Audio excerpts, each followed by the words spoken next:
मस्जिदें सिर्फ 5 वक्त की अजान और नमाज के लिए नहीं बनाई गई हैं। मस्जिदें एक अच्छा समाज तश्कील करने के लिए बनाई गई हैं। मस्जिदें एक अच्छा मुआशरा तश्कील करने के लिए बनाई गई हैं।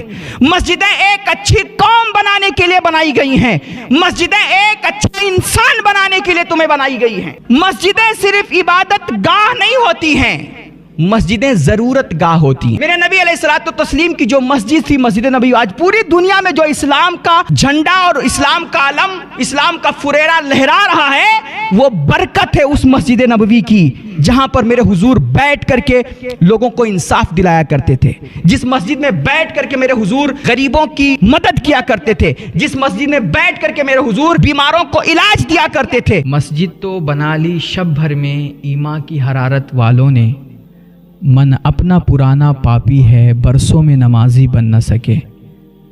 मन अपना पुराना पापी है बरसों में नमाजी बन न सके।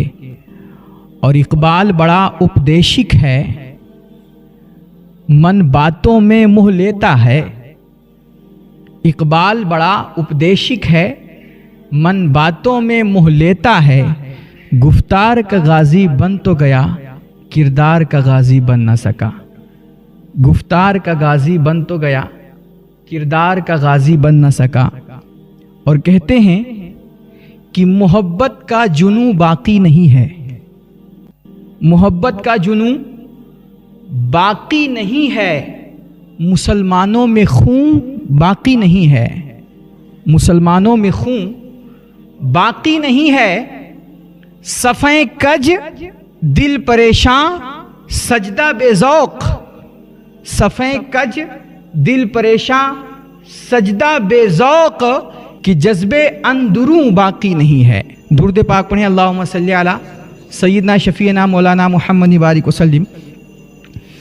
सलातम व सलामन दाइमन अलैका हबीबी या रसूल अल्लाह, सलातम व सलामन अलैका नबी अल्लाह सल्लल्लाहु तआला अलैहि वालिहि वसल्लम। हज़रात गिरामी, आज यौमुल जुमा है। जुमा के दिन को सय्यदुल अय्याम कहा गया है और ये ईद का दिन है। जुमा का दिन सबसे अफजल और सबसे अहम दिन माना गया है हमारी शरीयत में, इस्लाम में। आज के दिन उन मुसलमानों को भी अल्लाह के घर में आना नसीब हो जाता है जो पूरे हफ्ते कभी भूल के भी अल्लाह के घर में आना गवारा नहीं करते। ऐसे मुसलमानों को भी जुमा के दिन मस्जिद में आना नसीब हो जाता है। सवाल होता है कि जुमा के दिन सारे मुसलमान जो मस्जिद में इकट्ठा होते हैं, मस्जिदों में आते हैं, आखिर क्यों आते हैं, किस लिए आते हैं? क्या वजह है मस्जिदों में आने की, इकट्ठा होने की? बहुत सारे मुसलमान जो पंजवक्ता नमाजी हैं, वो भी जो आम पंजवक्ता नमाजें अपने मोहल्ले की मस्जिदों में पढ़ते हैं, अपने गांव की मस्जिदों में पढ़ते हैं, जुमा के दिन वो मुसलमान भी, वो पंजवक्ता नमाजी भी शहर की बड़ी मस्जिद जामा मस्जिद में जमा होते हैं। हर कोई जुमा के दिन शहर की जामा मस्जिद और बड़ी मस्जिद में जमा होता है। इसकी वजह क्या है? हम क्यों इकट्ठा होते हैं? आप कहोगे कि भाई नमाज पढ़ने के लिए आते हैं, जुमा की नमाज पढ़ने के लिए आते हैं। हम कहेंगे भाई जुमा की नमाज पढ़ने के लिए आप यहां बड़ी मस्जिद में, जामा मस्जिद में क्यों आते हैं? आप कहोगे कि क्योंकि हमारी शरीयत ने यही कहा है कि जुमा और ईदैन की जो नमाज है ये मोहल्ले की, गांव की छोटी छोटी मस्जिदों में नहीं हो सकती है। बड़ी मस्जिद में, शहर की जामा मस्जिद में यह नमाज तुम्हें पढ़नी पड़ेगी। सवाल होता है तो शरीयत ने यह हुक्म तुम्हें क्यों दिया? भाई नमाज नमाज है,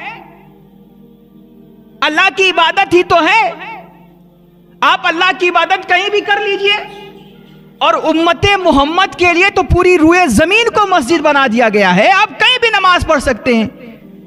लेकिन कहीं भी नमाज पढ़ने का मतलब यह नहीं कि अब आप चौराहों पे नमाज पढ़ेंगे, सड़कों को जाम करके नमाज पढ़ेंगे, शाहराहे आम पे नमाज पढ़ेंगे, ऐसी जगहों पे नमाज पढ़ेंगे कि जहां दूसरे लोगों को तकलीफ पहुंचती हो। यह मतलब नहीं है। आप ऐसी जगह पे नमाज हरगिज नहीं पढ़ सकते जहां पर किसी दूसरे इंसान को, कभी दूसरे आदमी को तकलीफ पहुंचती हो, क्योंकि हमारा दीन तकलीफ पहुंचाने के लिए आया ही नहीं है। हमारा दीन तो लोगों को आसानियां देने के लिए आया है। हमारा दीन सड़क जाम करने के लिए नहीं आया है, रास्ते बंद करने के लिए नहीं आया है। हमारा मजहब तो रास्ते खोलने के लिए आया है, लोगों के लिए रास्ते कुशादा करने के लिए आया है। इसलिए नमाज कहीं भी पढ़ सकते हैं। इसका मतलब यह नहीं है कि अब आप सड़कों पे नमाज पढ़ेंगे, आप शाहराहों पे नमाज पढ़ेंगे, आप चौराहों को जाम करके नमाज पढ़ेंगे, यह मतलब नहीं है। लेकिन बहरहाल जो ऐसी कोई जगह हो कि जहां पर किसी को तकलीफ ना हो, किसी को कुछ डिस्टर्ब ना हो, आप पूरी दुनिया में, पूरी रुए जमीन पे कहीं भी नमाज पढ़ सकते हैं। तो जब पूरी रुए जमीन पर हमें कहीं भी नमाज पढ़ने की इजाजत है, तो जुमा के दिन हमें मस्जिद में आने के लिए क्यों कहा जाता है? एक सवाल है। और वो भी मोहल्ले और छोटी छोटी गांव की जो मस्जिदें हैं उनमें भी नहीं पढ़ सकते। आपको शहर की बड़ी जामा मस्जिद में इकट्ठा होना है, सारे मुसलमानों को इकट्ठा होकर के जमात के साथ नमाज पढ़नी है। क्यों? आखिर वजह क्या है इसकी? आपने कभी इस पे गौर किया है? अच्छा, हमारे उलमा से आपने बारहा यह सुना होगा कि जमात की बहुत बड़ी फजीलत है, हत्ता कि आप सुनन और नवाफिल जो है, सुन्नत और नफल जो है, ये आप अपने घर में पढ़िए, बड़ी फजीलत है। घरों को भी आपको कब्रिस्तान नहीं बनाना है, घरों में भी नमाज पढ़नी है। ज्यादा बेहतर यही है कि सुन्नत और नफल जो है ये घरों में पढ़ी जाए। ये जो आज के मुसलमान हैं कि जो सिर्फ 2 रकात जुमा पढ़ने के लिए मस्जिद में आते हैं और 2 रकात पढ़ करके फौरन भागते हैं, और इस तरह भागते हैं जैसे जेल में बंद थे, कैद में थे। इतनी जल्दी होती है कि वो जिधर सलाम फेरा, इमाम साहब ने दुआ मांगी और फौरन ये भागने लगे, उधुम मच जाती है पूरी मस्जिद में। ये ऐसा क्यों होता है? ये सिलसिला कहां से चला? ये असल में पहले लोग ऐसे ही करते थे कि जुमा की नमाज आते थे, मस्जिदों में पढ़ते थे, बाकी नमाजें जाकर के सुन्नत और नफल जो है वो जाकर के अपने घरों में पढ़ते थे। लेकिन ये मुसलमान अब नहीं समझता है 2 ही रकात जुमा की है और हमें सिर्फ जुमा हमने पढ़ लिया, 2 रकात पढ़ ली, हमारी नमाज कंप्लीट हो गई। अगर आप अपने घरों में जुमा पढ़ने के बाद जाकर के नफल और सुन्नत नहीं पढ़ते हैं तो आपकी नमाज अधूरी रह जाती है, यह नमाज कंप्लीट नहीं है। अगर घरों में नहीं पढ़ सकते तो पूरी मस्जिद में ही पढ़ करके सारी नमाज आपको जानी है। तो नफल और सुन्नत घरों में पढ़ना है, लेकिन फर्ज नमाज आपको मस्जिद में आके पढ़नी है, जमात के साथ पढ़नी है। जमात के साथ क्यों पढ़नी है? आप कहोगे जमात की बहुत फजीलत है। हमारे उलमा बयान करते हैं कि मस्जिद में जमात के साथ पढ़ी जाने वाली नमाज घर में तन्हा पढ़ी जाने वाली नमाज से 27 गुना अफजल होती है। 27 दर्जे उसका सवाब बढ़ जाता है। कितने? 27 दर्जा।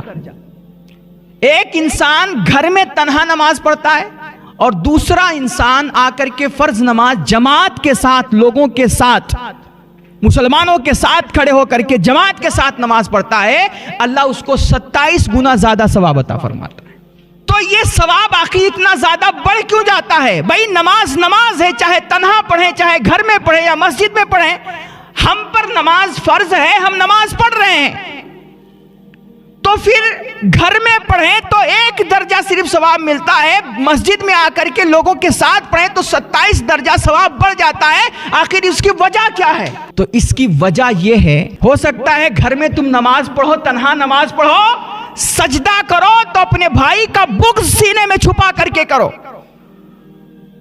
घर में नमाज पढ़ो तो हो सकता है दिल में बेईमानी लेकर के नमाज पढ़ो। घर में नमाज पढ़ो तो खानदान रिश्तेदार की नफरत दिल में लेकर के नमाज पढ़ो।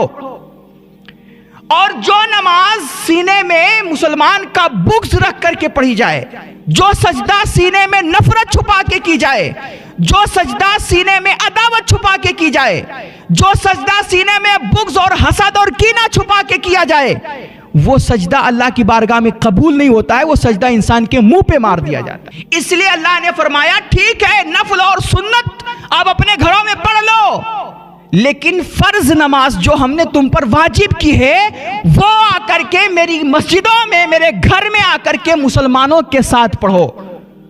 अल्लाह इससे क्या होगा? फरमाया इससे यह होगा कि जब तुम जमात के साथ नमाज पढ़ोगे तो जमात में खड़े होकर के तुम्हारे कंधे अपने भाई के कंधे से मिलेंगे, तुम्हारी एड़ियां अपने भाई के एड़ियों से मिलेंगी, तुम अपने भाई से चिमट करके खड़े होगे, अपने भाई से मिल करके खड़े होगे, जाहिर में तुम्हारे कंधे मिलेंगे, मैं तुम्हारे दिलों में मोहब्बत डाल दूंगा, आपस में अंदर से तुम्हारा दिल भी मिल जाएगा। इसलिए आओ जमात के साथ नमाज पढ़ो। जमात का मकसद क्या है? मस्जिदों में हम लोगों को इकट्ठा होने का हुक्म इसलिए दिया जाता है ताकि जो तुम्हारे, जब तुम अपने मस्जिदों में इकट्ठा होगे और अल्लाह के घर में आओगे, तुम्हारा पड़ोसी भी होगा, तुम्हारा खानदान भी होगा, तुम्हारा रिश्तेदार भी होगा, तुम्हारा भाई भी होगा, तुम्हारा बाप भी होगा, तुम्हारा बेटा भी होगा, तुम्हारा दोस्त भी होगा, सब होंगे। उनके साथ जब तुम नमाज पढ़ोगे और उनके कंधों से तुम्हारे कंधे मिलेंगे तो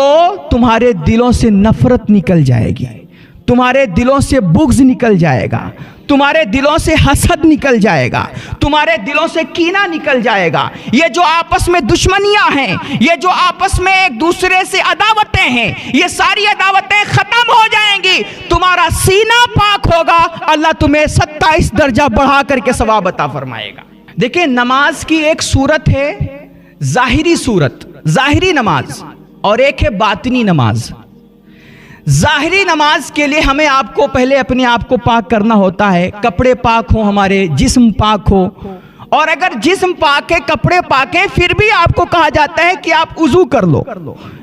हदसे असगर भी यानी छोटी भी कोई जर्रा बराबर भी आपके ऊपर कोई नापाकी ना हो, आप जिस्म भी पाक करेंगे, कपड़े भी पाक करेंगे, जगह भी पाक करेंगे और उसके बाद फिर उजू करेंगे ताकि हदसे असगर भी आपको लाहिक ना हो, छोटी से छोटी नजासत भी, हल्की सी हल्की नजासत भी आपके ऊपर ना रहे। यह है जाहिरी नमाज की शर्त। जाहिरी नमाज के लिए आपको अपना जिस्म, अपना बदन, अपना कपड़ा साफ करना होता है। जाहिरी नमाज के लिए तन साफ करना होता है और बातिनी नमाज के लिए मन साफ करना होता है। जाहिरी नमाज के लिए जिस तरह जाहिरी उजू है, इसी तरह बातिनी नमाज के लिए बातिनी उजू भी है। और बातिनी उजू क्या है? दिल का साफ होना, मन का साफ होना। इसलिए अगर आपके दिल में बुग़्ज़ और कीना छुपा हुआ है किसी मुसलमान के खिलाफ, किसी इंसान के खिलाफ, अगर आपके दिल में अदावत और दुश्मनी छुपी हुई है, अगर आपके दिल में बुग़्ज़ है और फिर सजदा कर रहे हैं, यह सजदा कभी अल्लाह की बारगाह में कबूल नहीं होगा। आपका मन साफ होना चाहिए। और मेरे नबी अलैहिस्सलातु तस्लीम ने इसीलिए मस्जिदों में मुसलमानों को इकट्ठा होने का हुक्म दिया है। तुम्हें जो कहा गया कि नमाज के लिए आओ, जमात के लिए इकट्ठा हो, उसकी वजह यही है कि आप मस्जिद में आए और मस्जिद के जो जिम्मेदारान हैं, मान लीजिए अब्दुल गफूर फजर की नमाज में नहीं आए, एक मिसाल दे रहा हूं, जमात में आने के लिए कहा गया, इसकी वजह क्या है? क्यों हमें जमात का हुक्म दिया गया है? इसकी वजह यह है कि मान लीजिए 5 वक्त की नमाजें तुम पर फर्ज हैं। अब फजर में अब्दुल गफूर आपके मोहल्ले का नहीं आया, जोहर में देखा, जोहर में भी अब्दुल गफूर नहीं आया, असर में देखा, असर में भी अब्दुल गफूर नहीं आया, मगरिब में देखा, मगरिब में भी आपके मोहल्ले का अब्दुल गफूर नहीं आया। तो इशा में जो मस्जिद के जिम्मेदारान हैं, जो ट्रस्टी हैं, जो मुतवल्ली हैं, जो मोहल्ले के सरकर्दा लोग हैं, ये इशा में अब्दुल गफूर के घर जाएंगे और पूछेंगे भाई क्या हुआ, ना फजर में आए, ना जुहर में आए, ना असर में आए, ना मगरिब में आए, पूरा दिन आप गायब रहे, आखिर वजह क्या है, मजबूरी क्या है? फिर अगर वो बीमार होगा तो ये उसकी बीमारी के इलाज का इंतजाम करेंगे, अगर वो परेशान होगा तो उसकी परेशानी दूर करेंगे, अगर वो किसी तकलीफ में होगा उसकी तकलीफ दूर करने की कोशिश करेंगे। वो किसी भी दर्द में मुब्तला है, किसी भी तरह परेशान है, तो ये सारे लोग जाकर के उसके दर्द का मुदावा करेंगे, उसकी परेशानी दूर करेंगे। ये है मस्जिद में तुम्हें बुलाने का मकसद। मस्जिदें सिर्फ 5 वक्त की अजान और नमाज के लिए नहीं बनाई गई हैं। मस्जिदें एक अच्छा समाज तश्कील करने के लिए बनाई गई हैं। मस्जिदें एक अच्छा मुआशरा तश्कील करने के लिए बनाई गई हैं। मस्जिदें एक अच्छी कौम बनाने के लिए बनाई गई हैं। मस्जिदें एक अच्छा इंसान बनाने के लिए तुम्हें बनाई गई हैं। मस्जिदें सिर्फ 5 वक्त नमाज और अजान के लिए नहीं बनाई गई।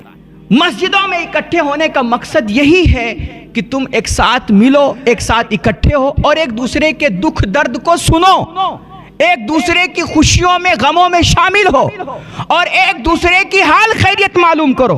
अगर कोई तुम्हारे मोहल्ले में, कोई तुम्हारे गांव में परेशान हाल है तो सारे लोग मिल करके जाएंगे, उसकी परेशानी दूर करने की कोशिश करेंगे। किसी का घर गिर जाएगा तो उसका घर बनवाएंगे, किसी पर जुल्म हो रहा होगा तो उसको इंसाफ दिलाएंगे। ये सब मस्जिदों का काम है। मस्जिदें सिर्फ इबादत गाह नहीं होती हैं, मस्जिदें जरूरत गाह होती हैं।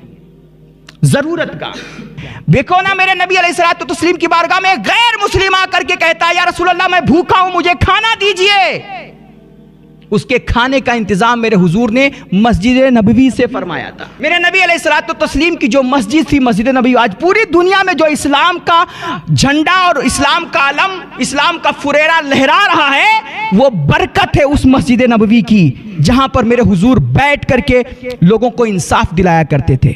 जिस मस्जिद में बैठ करके मेरे हुजूर गरीबों की मदद किया करते थे, जिस मस्जिद में बैठ करके मेरे हुजूर बीमारों को इलाज दिया करते थे, जिस मस्जिद में बैठ करके मेरे हुजूर लोगों को इंसाफ दिया करते थे, जिस मस्जिद में बैठ करके मेरे हुजूर गैर मुस्लिमों तक को खाना खिलाया करते थे। तुम्हारी मस्जिदें तो इतनी महदूद हो गई हैं कि सिर्फ अजान हुई, नमाज हुई और ताला लग गया। और बाज ऐसे लोग होते हैं कि मस्जिदें तो आसानियां देने के लिए थी, लेकिन आज अगर जमात हो जाए और बाद में कोई बेचारा किसी मजबूरी की वजह से जो जमात में शामिल है हो सका बाद में पहुंच जाए तो उसके लिए पंखे तक बंद कर दिए जाते। आपको पता है कि ये जिनके लिए आप पंखे बंद कर रहे हैं वो अल्लाह के घर के मेहमान हैं। मस्जिद के जो जिम्मेदारान होते हैं, जो मुतवल्ली होते हैं, जो कमेटी के लोग होते हैं, वो होते असल में अल्लाह ने उनको अपने घर की नौकरी दी होती है। वो नौकर होकर के अल्लाह के घर का बादशाह बनना चाहते हैं, अल्लाह के घर का मालिक बनने की कोशिश करते हैं। जबकि जो लोग मस्जिदों में आते हैं, आपके घर में अगर कोई आ जाए तो उसके लिए यही रवैया उसके साथ करोगे कि उसके लिए पंखा बंद कर दोगे, लाइट बंद कर दोगे और कहोगे नहीं चलो निकलो, वहां चलो, वहां चलो, उसको ऐसे ही करोगे उसके साथ। तुम अपने घर आए हुए मेहमान के साथ ये रवैया नहीं कर सकते, ये तुम्हारी बदअखलाकी मानी जाती है। तो जो अल्लाह के घर में आया है उसके साथ ऐसा सलूक आप कैसे कर सकते हैं? वो अल्लाह का मेहमान है। तुम कहते हो हमारे पास इतना बजट नहीं कि हम 24 घंटा एसी चला सकें, हमारे पास इतना बजट नहीं कि हम इतने हरदम पंखा चला सकें। मैं कहता हूं हजारों मैं ऐसी मस्जिदों को जानता हूं जिनके पास लाखों लाख बजट बैंक में पड़ा सड़ रहा है।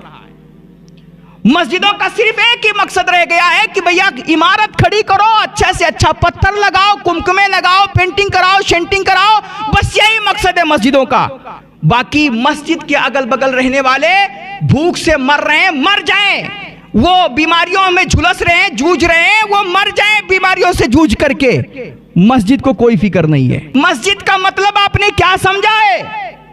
मस्जिदें सिर्फ अजान और नमाज के लिए नहीं है। मैं फिर यही कहूंगा, अजान और नमाज तो कहीं भी हो सकती है।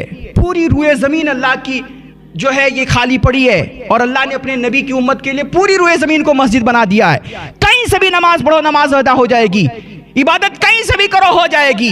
लेकिन मस्जिदें कायम की जाती हैं और मस्जिदों में तुम्हें इकट्ठा किया जाता है। उसकी वजह यही है कि तुम अगल बगल देखो, अड़ोस पड़ोस में गौर करो, कौन परेशान हाल है, कौन मुश्किलों में पड़ा हुआ है, उसकी आप जाकर के मदद करो। और तुम पैसे इकट्ठा करो, एक बजट बनाओ, एक कमेटी बनाओ, उसमें सारे पैसे इकट्ठा होंगे और मस्जिदों से उस पैसे से गरीबों की मदद की जाएगी, इंसानियत की खिदमत की जाएगी, भूखों को खाना खिलाया जाएगा, प्यासों को पानी पिलाया जाएगा, लोगों के लिए रास्ते खोले जाएंगे, आसानियां पैदा की जाएंगी। कोई मुसलमान गरीब है, वो इलाज नहीं करवा सकता, उसके इलाज का इंतजाम किया जाएगा, उसका इलाज करवाया जाएगा।